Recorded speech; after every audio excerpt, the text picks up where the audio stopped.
அளவற்ற அருளாளனும் நிகரற்ற அன்புடையோனுமாகிய அல்லாஹ்வின் பெயரால் அல் பக்கரா வசனம் 91 முதல் 100 வரை. அல்லாஹ் அருளிய இவ்வேதத்தை நம்புங்கள் என்று அவர்களுக்கு கூறப்பட்டால், எங்களுக்கு அருளப்பட்ட தௌராத்தை நாங்கள் நம்புகிறோம் என கூறி அதற்கு பின்னுள்ள இவ்வேதத்தை மறுக்கின்றனர். இதுவே அவர்களிடம் உள்ளதை உண்மைப்படுத்தக்கூடிய சத்தியமாகும். நீங்கள் இறை நம்பிக்கை கொண்டோராக இருந்தால் இதற்கு முன் எதற்காக அல்லாஹ்வின் தூதர்களை கொலை செய்தீர்கள் என்று கேட்பீராக. உங்களிடம் மூசா தெளிவான சான்றுகளை கொண்டு வந்தார். அவருக்கு பிறகு நீங்கள் அநியாயம் செய்து காளைக்கன்றை கடவுளாக எடுத்துக்கொண்டீர்கள்.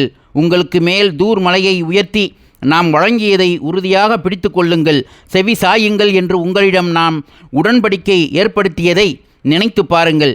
நாங்கள் செவியுற்றோம், மாறு செய்தோம் என்று அவர்கள் கூறினர். அவர்கள் மறுத்த காரணத்தால் காளைக்கன்று மீதான நேசம் அவர்களின் உள்ளங்களில் ஊற்றப்பட்டது.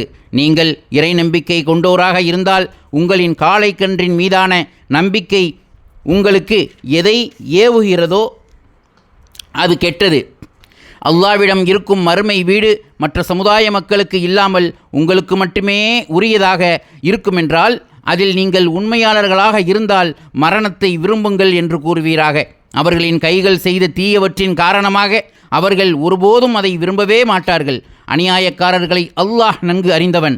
நபியே, அவர்கள் மற்ற மனிதர்களை விடவும் இணை வைப்பவர்களை விடவும் வாழ்க்கையின் மீது பேராசை கொண்டவர்களாக இருப்பதை நீர் காண்பீர்.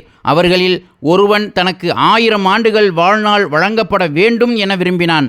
அவ்வாறு வாழ்நாள் வழங்கப்படுவது அவனை வேதனையை விட்டும் காப்பாற்றாது. அவர்கள் செய்பவற்றை அல்லாஹ் பார்ப்பவன். நபியே, ஜிப்ரீலுக்கு யார் எதிரியாக இருக்கிறாரோ அவர் அல்லாஹுக்கும் எதிரியாவார். ஜிப்ரீல்தான் அல்லாஹ்வின் ஆணைப்படி இவ்வேதத்தை உமது உள்ளத்தில் இறக்கி வைத்தார். இது தனக்கு முன்னுள்ளவற்றை உண்மைப்படுத்தக்கூடியதாகவும் இறை நம்பிக்கை கொண்டோருக்கு நேர் வழியாகவும் நற்செய்தியாகவும் இருக்கிறது என்று கூறுவீராக. யார் அல்லாஹுக்கும் அவனது வானவர்களுக்கும் அவனது தூதர்களுக்கும் ஜிப்ரீலுக்கும் மீகாலுக்கும் எதிரியாக இருக்கிறார்களோ அந்த இறை மறுப்பாளர்களுக்கு அல்லாஹும் எதிரியாவான். நாம் தெளிவான வசனங்களையே உமக்கு அருளியுள்ளோம். பாவிகளை தவிர வேறு எவரும் அவற்றை மறுக்க மாட்டார்கள்.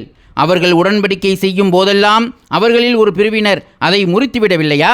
மேலும் அவர்களில் பெரும்பாலோர் இறை நம்பிக்கை கொள்ள மாட்டார்கள்.